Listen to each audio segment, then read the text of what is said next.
we return with the obligatory mess on my bed. So, I just saw the first two episodes of Daredevil Born Again about an hour or two ago, and I don't know how to feel about the show. And this is barely the first two episodes. So, here's the thing, right? Given the fact that my complexion shows it enough as it is, I have seen the entirety of the Netflix show. I may not have seen it recently, or at least not as recent as I would like, but, you know, I have a very busy schedule. I do, however, remember a few things, mostly just major plot points of the episodes, and occasionally a few quotes that I really liked and have stuck with me from each of the 3 seasons. And with the premiere, yes, it was a very emotional premiere, but I don't like the way that it was handled as it is. I appreciate that the episodes are long. Each episode right now is about between 40 and 50 minutes. But the way that they're handling it, it seemed like they pushed really hard to tell their own story, but still wanted to satisfy the few people, or the comparatively few people that have seen the original Netflix show. And here's what I mean. The first episode might just be the only episode where we see Karen, Nelson, and Poindexter. And that fucking sucks, because there was implications that the show was going to introduce them and it was going to be up, you know, it was touted as the season 4 of the Disney Plus series. And the thing with that is that they kill the momentum after the heartbreak, after the title drop, which is so disappointing because I expected for Poindexter and especially Karen to make a significant jump. Now, you might have noticed that I have only mentioned 2 of the 3 from the previous minute. And if you've gone this far, you should know I'm going to spoil the shit out of possibly the Netflix show and definitely the 2 episode premiere. It hurts. Foggy's dead. I fucking hate that. And yes, that is very much an emotional thing, because Foggy was one of the best, not to discredit every character or any character in the Daredevil show from Netflix, but Foggy was a huge cornerstone of the Netflix show, and to see him die within the first 5 minutes was fucking infuriating narratively, because there was literally no build-up. And there's the thing, that's the main problem with the way they've handled these legacy characters. There was no build-up to Foggy's death. There was no build-up to Poindexter coming back. He just shows up in the costume and that's it. And then it shows off a fight between Matt and Poindexter. And the fight is good. I love the fight. But if this fight showed up in episodes 3 or 4, I think it would have been a lot better. There's a siren going off right now. I don't care, even though I'm in a very bad area, supposedly. It got me scratching my head because, of course, it has been so long since we've seen these characters. If I recall correctly, season 3 happened back in 2017, if not a little earlier than that. And to know that there is an 8-year gap now between seeing these characters and for things to have the momentum completely broken, it sucks, because by the end of season 3, Nelson, Murdoch, and Paige is starting to get established, and even the title card emphasizes the fact that Nelson, Murdoch, and Paige has collapsed because of this, which really sucks, because with the impression, with Foggy being there, he made a damn good impression there. Like, I think the writing of the characters still remains consistent, and their charisma is also there, but still, the fact that, like, Karen's written off to be in San Francisco, Foggy's dead, Poindexter is given consecutive life sentences, so it's, again, it seems like the show wanted to write off these characters and do its own thing, and just focus on Fisk and Matt. Arguably Vanessa too, because she seems a little more involved than the other characters that I've spoken about prior. Still, going back to that, people have speculated this, and I have speculated this as well before I saw a certain article.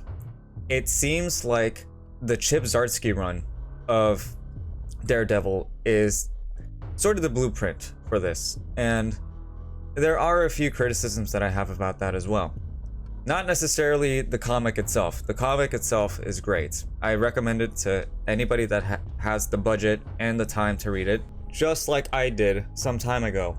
It starts with no fear, and I'd show you the latter stages of this comic, but I don't want to spoil it because I still have to collect the 3-volume series that follows up on this, and it's really cool seeing what Daredevil becomes by the end.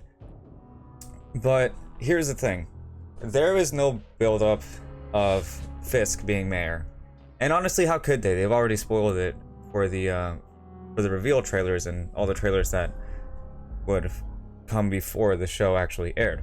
And I think it would have been interesting to see how Fisk built himself up as mayor, but that is already established within the first episode of the show.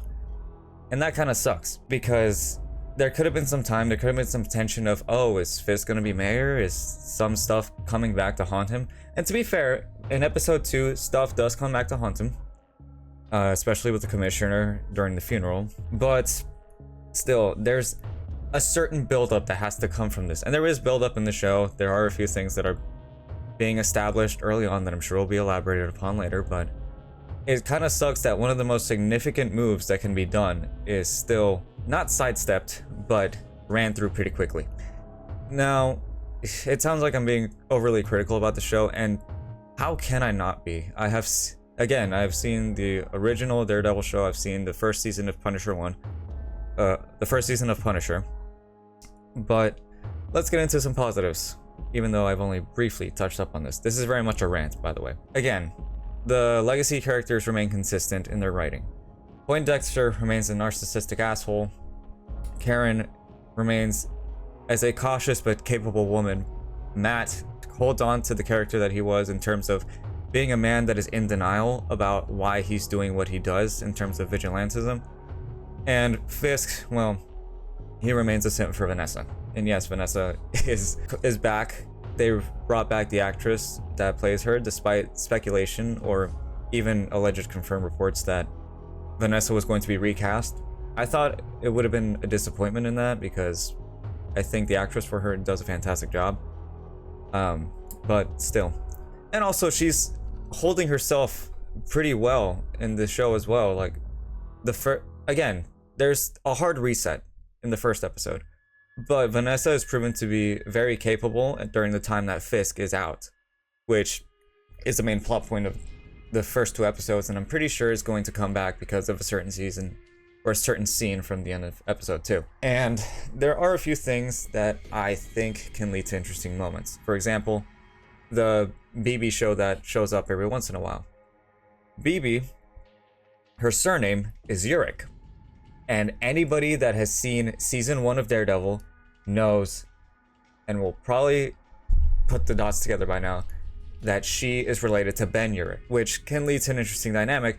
And it was actually really tense that Fisk knew that BB was related to Ben, especially considering that Fisk fucking killed him in his own apartment in the first season. Again, spoiler alert, but I've already said it before, so fuck you. It's gonna lead to some very interesting moments, and it makes me wonder if BB actually knows what really happened that night in the apartment. And along with that, I'll just touch on this briefly, but the Gen Z and Millennial way that it's been treated, it feels a little generic, but that's because I have a bias against my own generation. But I think it's being handled decent. Again, BB, great representation, I believe, as being curious, maybe somewhat biased, but is still nonetheless doing her own job. The guy, I think his name is Daniel, which is weird. But the kid that is like very optimistic, the guy that gives like 2K signatures or something for Fisk to be mayor, that guy can lead to some interesting moments. And the police commissioner, I think, will have a lot of staying power and will have a very significant role in this season, which is certainly something that I hope to see, considering, fuck, what was his name? It was the officer that is established even in episode 1 of the Netflix show. I'm blanking on his name now, I'll put it up on the screen. But he was a great character. I loved his transformation from being a regular cop to being much higher in the force. And I can hope that something similar can happen with the police commissioner, and also with Nadine from the FBI in the 3rd season. God, he was such a tragic character. Other things to compliment: choreography. is great, which follows up pretty well with some of the camera motions that are done within the scenes, because it does give you the bigger picture of the fight and also the collateral damage that is coming, especially in the inaugural fight for the show. It is extremely tense, and also given the cuts of Karen and Nelson being together and then the audio cutting back to the fight, genius, because it establishes, like, you can kind of tell Foggy's gonna die in that scene, but the tension being built up with how long the fight is going, and also going back and forth with Karen being in a constant panic and still trying to calm down Foggy, genius, absolutely genius. Coming back to the new characters, the therapist. It's not just the therapist, but also the new partner that Matt has for legal cases. The new partner, she's great. I think I will just say for what it is, she's going to be a very interesting part in Matt's legal toolkit. And there are some touches of the relationship that Matt has with her, be it professionally or personal. Personal is kind of weak, but still. I think that's going to be explored a little more, or at least I would hope so. But Matt and the therapist, things might be going a little quick. I will say that. But that might be more so because of how personal the Netflix show feels in comparison to this. But still, I am hopeful that the show will know how to slow down and know when to speed up, because pacing is pretty critical, and I think the Netflix show did that masterfully. It's kind of a struggle too, because again, I might have a bias against Disney Plus productions. Not just with the reception of certain shows that maybe even I haven't seen, admittedly, but there are some shows that were great, like Moon Knight. Well, really, that's the only example I can think of. And The Mandalorian, at least the first 2 seasons, but I haven't finished season 2. Almost there. And I heard season 3 drops the ball, but still. There is a diamond in the rough. Will Daredevil Born Again be another one? I don't know. It's still too early to tell. But I will have to come back briefly one more time to the Chip Zdarsky run, because it's pretty significant here. Daredevil Matt tried to kill. And especially for those of you that have seen the ending of season 3, you know that Matt, even when he was absolutely pissed off, tried his best not to kill anybody. Except maybe Nobu in season 1, but he's a bit of a French case, honestly. It's kind of interesting how the show kind of sidestepped that. But even though it didn't matter. Point is, that was a big part of Matt's character. And to be fair, it does hold a lot of weight for Matt here, especially with the return, or not with the return, but with the meeting that he has with Fisk in episode 2. And even with, like, I know they're having a normal conversation, like genuinely normal, but there's still that tension there, which is, again, fantastic. But it will lead to my biggest problem. Well, maybe not biggest problem, but it might be more subjective. But still, having to, not just the capacity, but the want to kill somebody to that degree, it has to hurt with Matt. But equally, and spoilers for episode 2, like the very last minute, he snapped somebody's neck in a fucking abandoned apartment. Or not abandoned, but a formerly occupied apartment. And I actually had to have a double take on that, because I was like, wait, there's no way that guy actually died. But no, he fucking drops him from his head down, and you can see the neck contort, which makes me curious as to how Matt is going to be handled, because again, it's very critical for him not to kill. It's very significant to his character, especially given that he's a Catholic. So I do have my concerns as to whether this is going to be commonplace between the episodes, or if this is just a French case and isn't setting the stage necessarily for the rest of the season. I really hope it's the latter. If it's the former, it might be a little complicated, because in the Chip Zdarsky run, that only happened once, and that became a big deal for the rest of the story. And yes, that is very significant to his character, because it leads to Daredevil being reborn by the end of this comic book run, and the title of the damn show emphasizes that he's going to be born again. So this is significant to discuss. With discussions of that, reminds me of what I'm coming back to, which is not necessarily my biggest criticism But the fact of the matter is that the Disney Plus show kind of relies on you knowing or having seen the Netflix show. And yeah, that seems like a no shit kind of deal because it is emphasized to be season 4. But there are certain things and certain callbacks that you just won't understand unless you have seen the Netflix show. Like, there's callbacks between season 1, there's callbacks to season 2, and callbacks to season 3. Yes, Mayor Fisk coming up on stage in Times Square with discussion of vigilantes, he references Punisher. Again, BB Urich, it's a reference to Ben Urich in the first episode, or in the first season. Well, yeah, first episode too. Poindexter, a prime antagonist of season 3. One of the prime antagonists of season 3.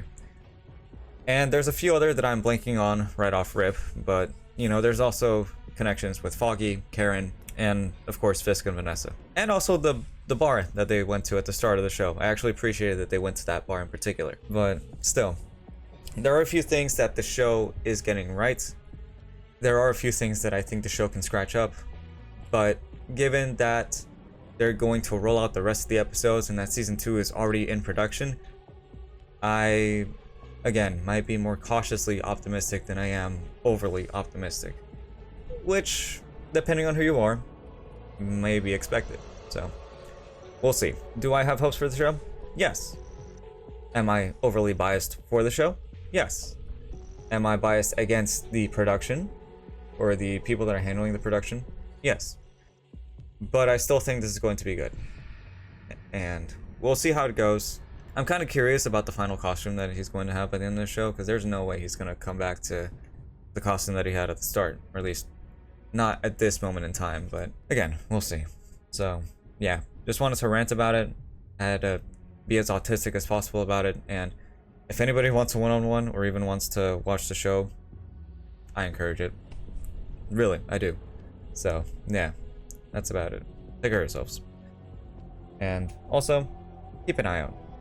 And be careful about spoilers, because I already got spoiled Foggy's death, and it pissed me the fuck off. Alright, bye.